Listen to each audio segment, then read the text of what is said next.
Magandang araw.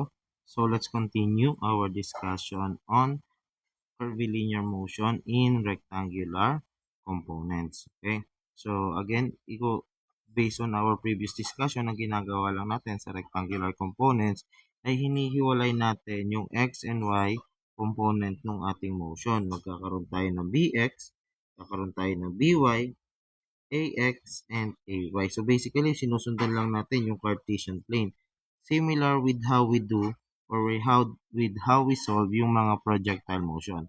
Actually, projectile motion can be classified under the rectangular components of curvilinear motion. Now, for this problem, ang sabi dito, a rocket is fired from rest at x is equal to 0 and travels along a parabolic trajectory described by y is equal to 120 times 10 raised to 3x.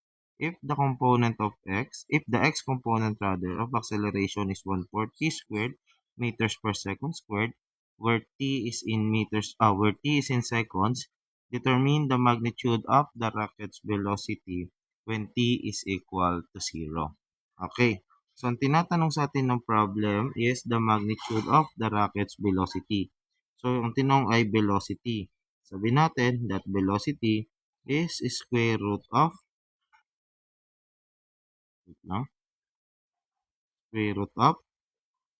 bx squared plus by squared. So, we have to find the x and y component of our velocity and also the magnitude of our acceleration, which is equal to ax squared plus ay squared, both at t is equal to 10 seconds.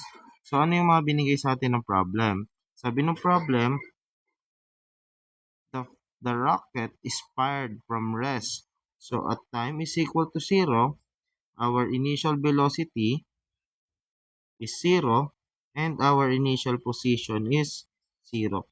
So, yung ating mga values ay velocity is 0, initial position ay 0 because it is fired from rest. Now, we also have a function of its path. Sabi sa atin yung path daw niya ay 120 times 10 raised to 3 of x. And our acceleration on x is given by 1/4 t squared. Okay. Now, sabi natin, okay, since meron tayong acceleration, we can solve for vx. Kasi meron tayong dalawa eh. We have here a position. Okay? Yung position natin is the position y in terms of x. Whereas ito naman, we have here an acceleration on x. So, sa mga ganitong scenario, mas madali na pababain muna natin sa position si ax, then we solve for the motion of y in terms of t. So, paano yung sinasabi ko doon? Itong ax, i-derivative natin siya para magkaroon tayo ng velocity as a function of time. Ibig sabihin, time yung variable natin. And then, i-derivative ulit natin siya so that we get a position as a function of time. Okay? Time ulit yung ating variable. So, yung ating position dito ay hindi s, kundi siya ay x, since x component ito. Okay? So, from there, we can now solve x as a function of time. Dadali natin siya sa ating position. Okay? Sa position y, sa substitute naman natin siya. So, gawin natin yon similar with our previous sample problem. Sige. So, meron tayong ax, kunin muna natin yung ating velocity. So, sabi natin, ax is equivalent to dv of x over dt. So, our dvx is equivalent kay ax dt. Integrating both sides, wala muna tayong limit kasi hindi natin alam yung limits muna natin. So, we have here bx equivalent to the integral of 1/4 t squared dt. So, our vx is 1/4 or 1 over 12 t cube kasi yung 3 mamumultiply sa 4 plus c. Ang sabi natin, at time is equal to 0, our initial velocity is 0. So we can say kung ang initial velocity natin ay 0, we can say that x and y component of motion is 0 kasi nga rest hindi gumagalaw. So bx is also 0 when t is equal to 0. So therefore, from here, we can conclude that c is equal to 0 and our bx is just simply 1 over 12 t cubed. So we have now the horizontal component of velocity. Actually, pwede na nating i-substitute dito at t is equal to 10 seconds. We can now solve for bx which will give us 1 over 12 times 10 cubed. So our bx becomes 1 over 12 times 10 cubed. We have here 250 over 3 and the unit of our motion is meters per seconds. Okay, bx pa lang yan. So ngayon, para naman makuha natin yung position niya, sir, hindi naman tinatanong yung position. Okay? Hindi nga tinatanong yung position natin, yung position x. Pero, para ma-solve natin yung by, di ba by is dy over dt? Okay? Kailangan yung variable natin dito sa x, sa equation of y or position on y is in terms of time, hindi pwedeng x. Kaya kailangan nating hanapin yung value ng x in terms of time. So, to do that, what we can do is, we say that bx is equivalent to dx over dt, wherein our dx is equivalent to bx dt. So, integrating both sides, we have here x is equivalent to our vx. Sabi natin, our vx is 1 over 12 t cubed, then dt. So, here we can say that x is 1 over 48 t raised to 4 plus c. Okay? So, sabi natin, boundary condition at time is 0, x is 0. Therefore, we can say that c is equal to 0 or x is just equal to 1 over 48 t raised to 4. Since may value na tayo ng x, we can now solve for y. So, y squared now is 120 10 raised to 3. Ang nakuha natin value ng x ay 1 over 48 t raised to 4. So in this case, our y is t is a function of time na, of t. So pwede na natin siyang i-derivative para makuha yung ating by. But i-simplify muna natin to. So our y squared is 120 10 cube over, multiplied by 1 over 48, we have 2,500 t raised to 4. Okay? So this is now the value of our y squared. And naka-squared pa to. Square root natin both side para hindi tayo mahirapan. So our y, square root ng 2,500, that is 50. And square root ng t raised to 4, that is t squared. So this is now our position y as a function of time rather. So hindi na x. Mas na-simplify natin ngayon yung pagsosolve natin. Kasi ang hirap naman na x yung ginagamit natin to to solve for the acceleration di ba? Okay. So that is one. So we can now get by. Our by is dy over dt. So by will be 100 t. So at t is equal to 10 seconds, so our by is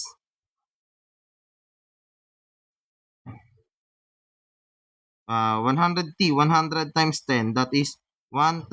Ang bilis naman ng ating position y, 1,000 meters per second. Sobrang bilis niyan. Okay? So, meron na tayong bx, meron na tayong by. We can get the magnitude of our velocity. So, the magnitude of the velocity is equivalent to the square root ng 250 over 3 squared plus 1,000 squared. So, our velocity is square root ng 250 over 3 squared plus 1,000 squared. We have, taas 1,003.466 meters per second. So, that is our velocity. Okay? So, at 10 seconds, okay, parang ganyan yung action natin dito. Maliit lang yung movement natin kay x-axis, pero pagdating kay y-axis, malaki. So, we have 1,000. Okay? And ito yung kanyang magnitude B equivalent or mas inclined siya dito sa vertical side. Ayan. This is our B equivalent to 1,003.466, okay, meters per seconds. So, pwede nyo rin kunin yung angle theta ng ating velocity, okay, at t is equal to 10 seconds. So, that is, pwede nyo kunin yan as inverse tangent of, kung yung theta nyo ay nakadikit sa x, therefore, dapat ang nasa ibabaw ng inverse tangent nyo ay yung vertical component. Okay? Kung naman yung theta ninyo ay nakadikit sa y, ang opposite naman ng inyong inverse tangent, or sorry, ang nasa ibabaw naman ng inyong inverse tangent ay yung x side. Okay? So, baliktad. So, our theta is inverse tangent of 1,000 over 250 over 3. So, our angle from x-axis is 85.236 degrees. So, hindi naman ito tinatanong ng problem. Pinasadahan lang din ni sir para meron tayong idea. Okay. So, puntahan naman natin yung AY. So, our AY now is dvy over dt. So, if we take the first derivative of our by, our AY is just simply 100 meters per second squared. 100t or derivative of 100t is 100 meters per second squared. Okay? So, this is at t is equal to 10 seconds pa rin. And our AX naman is, ginigay naman na sa atin yung ating formula for AX, which is 1/4 t squared. So, our AX is 1/4 ng 10 squared. So, AX is 1/4 ng 100 or 25 meters per seconds. So, the magnitude of our acceleration is equivalent to the square root of 25 meters per second squared plus 100 meters per second squared. So, our acceleration, the magnitude of our acceleration is 25 squared plus 100 squared. We have 25 square root of 17 or 103.0776 meters per second squared. So, this is our answer for the magnitude of acceleration. Similar approach, you can also say for the direction of acceleration. Ganito rin naman, papalitan lang natin yung ating mga values. So, kung acceleration yung hinahanap sa inyo, so the angle for acceleration, again, kung x ang reference axis natin, which is most likely x ang reference axis, ang nasa ibabaw ay yung y. So, this is 100 over 25, or this is 100 over 25 for yun, ano? So, our angle of acceleration is 75.963 meters per second squared. Okay? Hindi talaga pareho yung angle ng acceleration. Pwedeng ang ating magnitude ng acceleration ay 85 degrees nasa taas. Pwede naman, ang ating velocity ay 85 degrees nandito. Okay? Pwede rin naman yung acceleration natin mas mababa. Normal yan, hindi dapat na lagi ay pareho yung angle nila. Okay? Mas madalas talaga na magkaiba yung kanilang angle from the horizontal. So, huwag kayong magtataka na bakit sir magkaiba. Normal po yan. Okay? So, mas maintindihan natin yan pagka diniscuss pa natin si tangential at si normal components. Okay? So, that's it for this sample problem. See you on the next one. So we are now on sample problem number 7 of curvilinear motion. So we are talking about rectangular component of motion. So dito on problem 7, sabi niya, pegs A and B are restricted to move in an elliptical slots due to the motion of the slotted link. Okay? So if the link moves with a constant speed of 10 meters per second, determine the magnitude and the velocity of the peg when x is equal to 1. Okay. So, ang sabi sa atin, we have a constant speed. So, ang constant speed daw natin ay 10 meters per second. And from the looks of it, that is our dx, 10 meters per second. So, constant yung ating velocity at x, therefore our acceleration at x is equivalent to 0. That is another data, yung mga data na hindi na natin nakikita in numbers pero sinasabi by words. Okay? Then we also have x is equal to 1 meter daw. That is the position that we are trying to solve.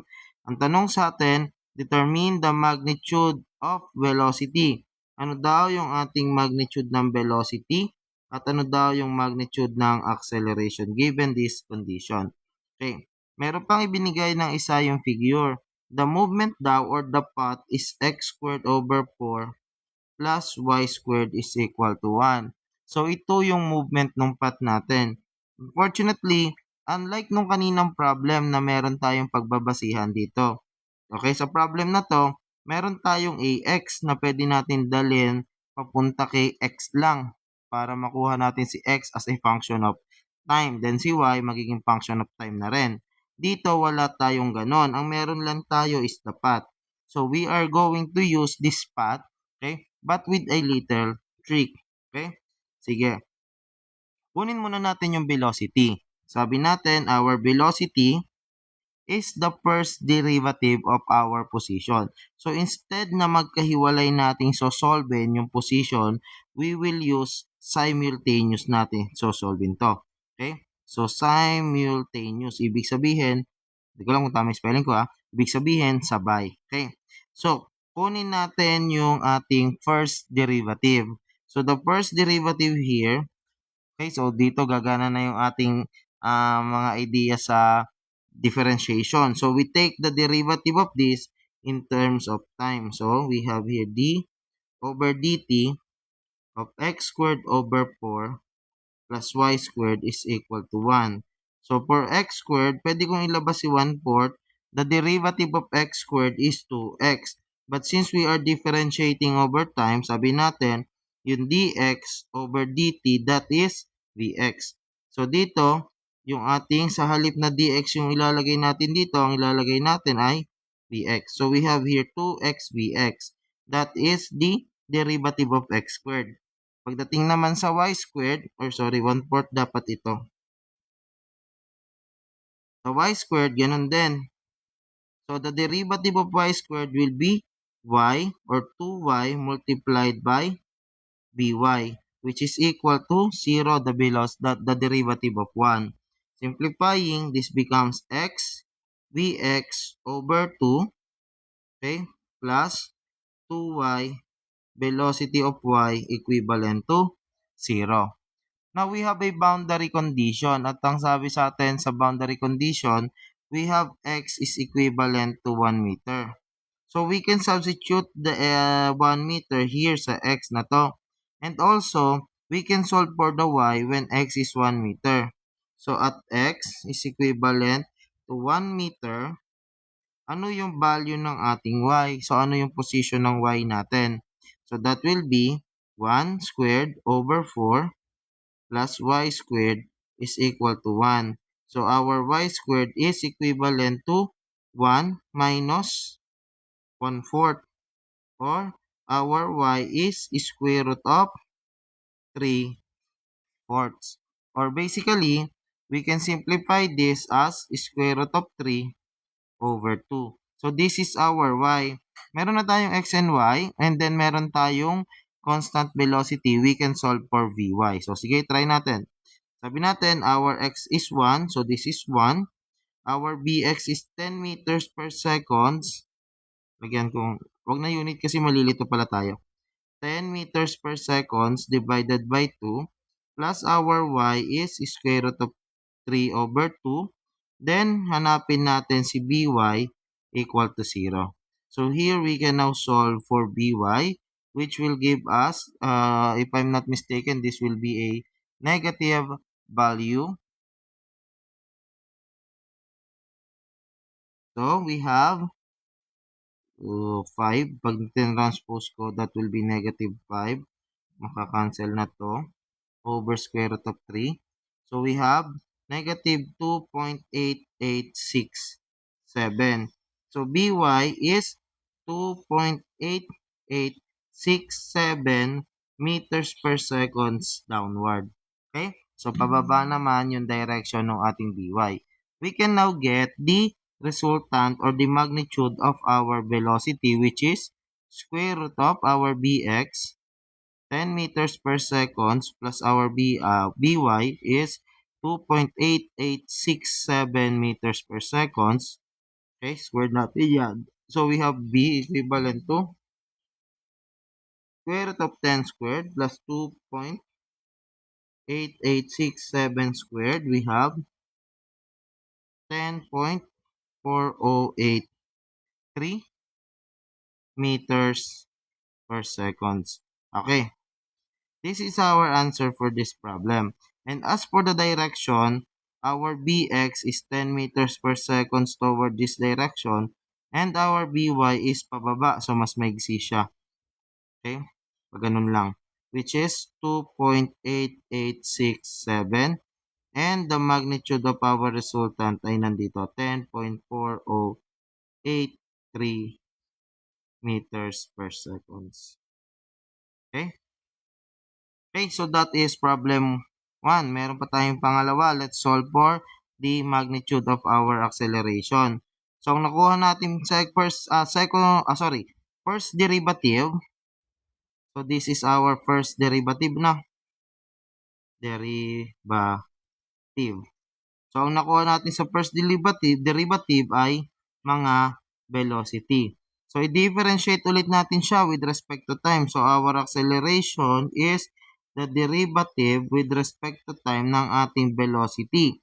Kung itong line na to is our velocity, then what we can do for the acceleration is i-differentiate ulit natin to. So, that is the derivative with respect to time of xbx over 2 plus 2y Vy equal to 0.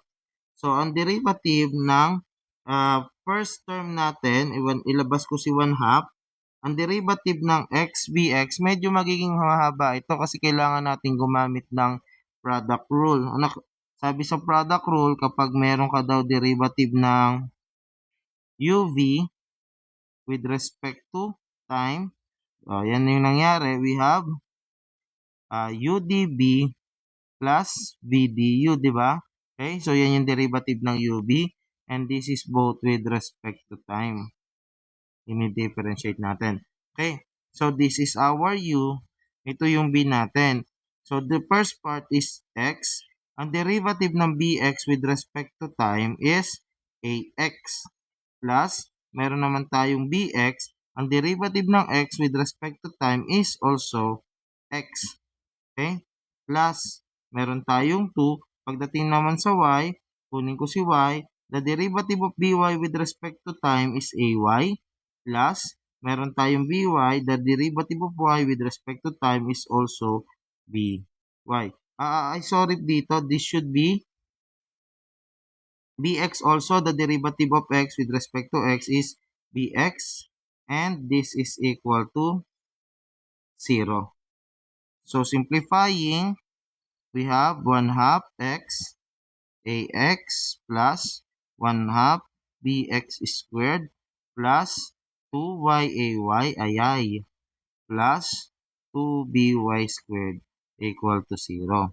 Ang tanong sa atin is as x is equal to 1 meter, ang sabi natin dyan, when x is 1 meter, our value of y is square root of 3 over 2. Our value of bx is 10 meters per second. And our by, according to the problem, is 2.8867 meters per second. Negative. We have to consider the negative, this one, ano? So, ito, i-reverse lang natin yung direction. Okay? Let's substitute the values. We have 1 half of x, which is 1, multiplied by our ax. So, our ax is, based on our analysis kanina, since constant yung ating velocity, acceleration is 0. So, pwede na pala natin itong i-remove since ax is 0. Okay? So, tanggalin na natin yan. May iwan sa atin ay ito. 1/2 our bx is 10 squared plus 2 ay is square root of 3 over 2. Oh, sorry, y lang pala. And our ay is unknown. Then we have 2. Then we have our by na negative 2.8867 squared 67 is equal, sorry, equal to 0. So we have here ay equivalent to, so ito magpa-positive lang din, ano? So negative din yung makukuha natin value. Papabagal din siya. Okay, so that is, let me just solve it. Negative 2.8 magiging positive na. 8867 squared. Okay, cancel ito.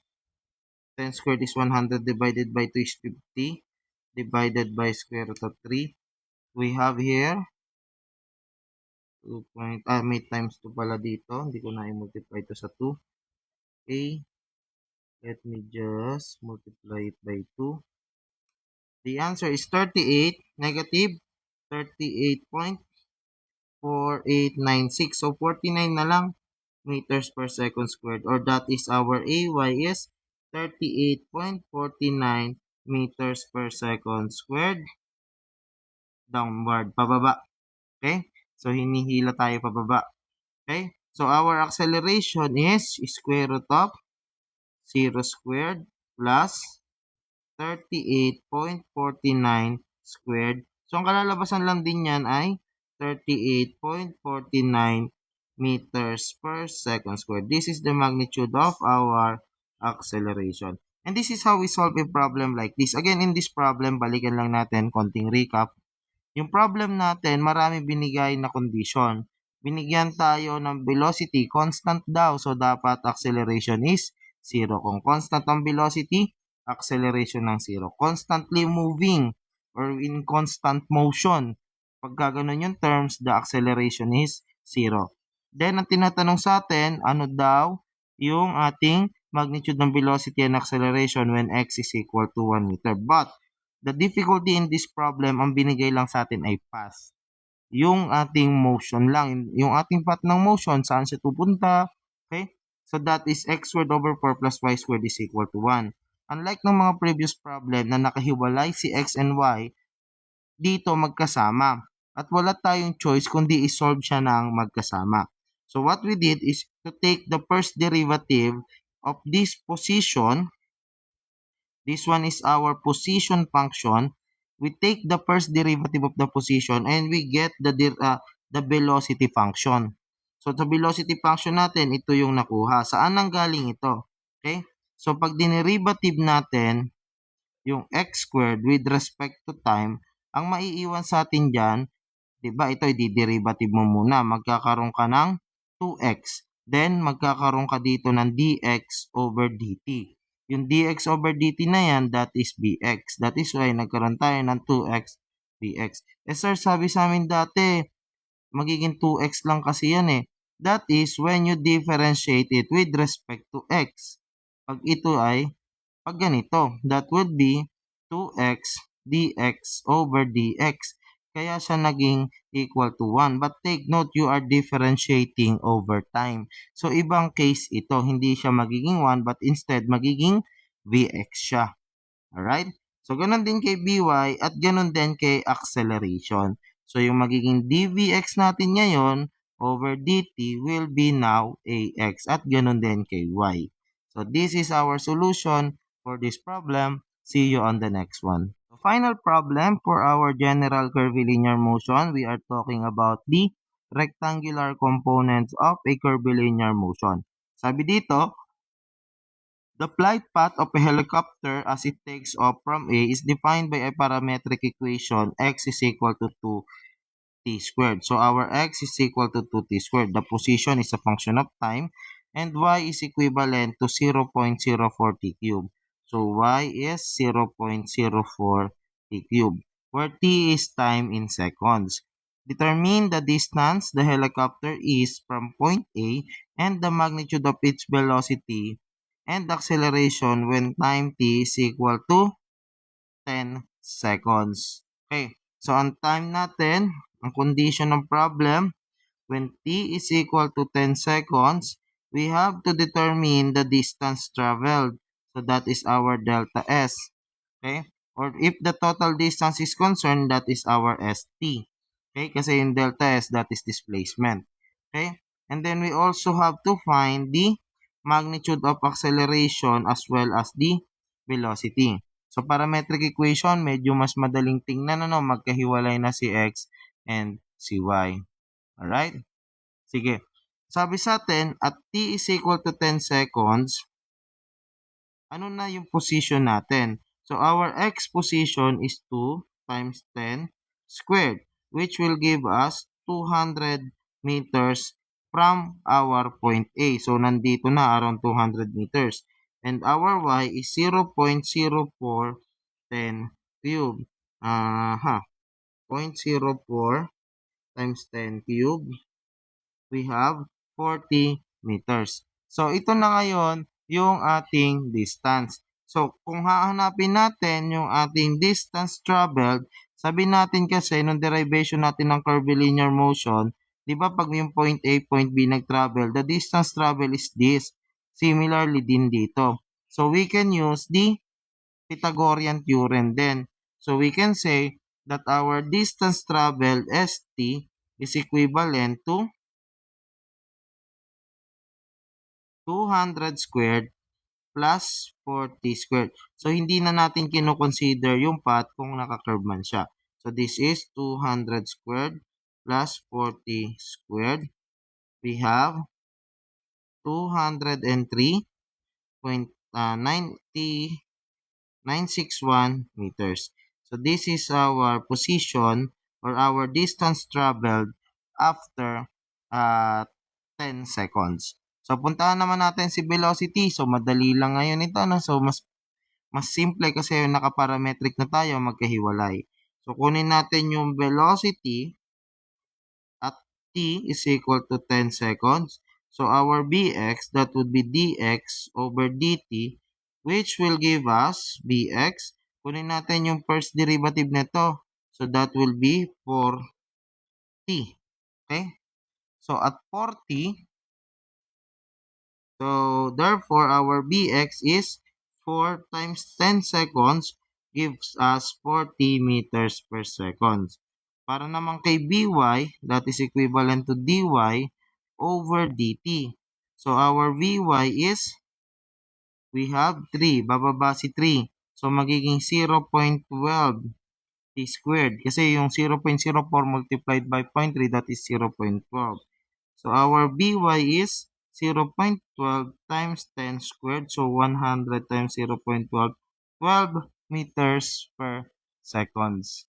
So, our velocity now is square root ng 40 meters per second squared plus 12 meters per second squared.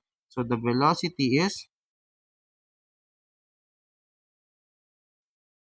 10 square root of 17. Ay, sorry. 12. Mali ako ng 9. 10 na ilagay ko. 12. So, this is 4 square root of 109, or that is 41.761 meters per seconds. That is the magnitude of our velocity. Okay, let's proceed for the acceleration at t is equal to 10 seconds. So our AX is the first derivative of our BX with respect to time, or the second derivative of X with respect to time. So our AX, pag dinerivative ko to, is 4 na lang. 4 meters per second squared. While for AY, that is the dVy over dt. So our AY is, differentiate natin to, bababa yung 2 doon. So it will be 0.24 t. So, at t is equal to 10 seconds, our AY is 0.24 times 10, or AY is 2.4 meters per second squared. So, therefore, our acceleration is square root ng 4 squared plus 2.4 squared. So, acceleration is, ay, ba't 47 doon. We have 4.6647. 4.6648 meters per second squared. This is our answer for this problem. And that ends our discussion for rectangular components of motion. So, mas madali ang rectangular components of motion kung magkahiwalay yung ating equations for x and y. But may mga problem na kailangan pa rin nating aralin wherein the equations for x and y ay hindi kayang mahiwalay, hindi sila separable. Okay? So, nagdi-differential equations tayo. Okay? So, that's it for these problems. See you on our next topic, normal and tangential components of motion.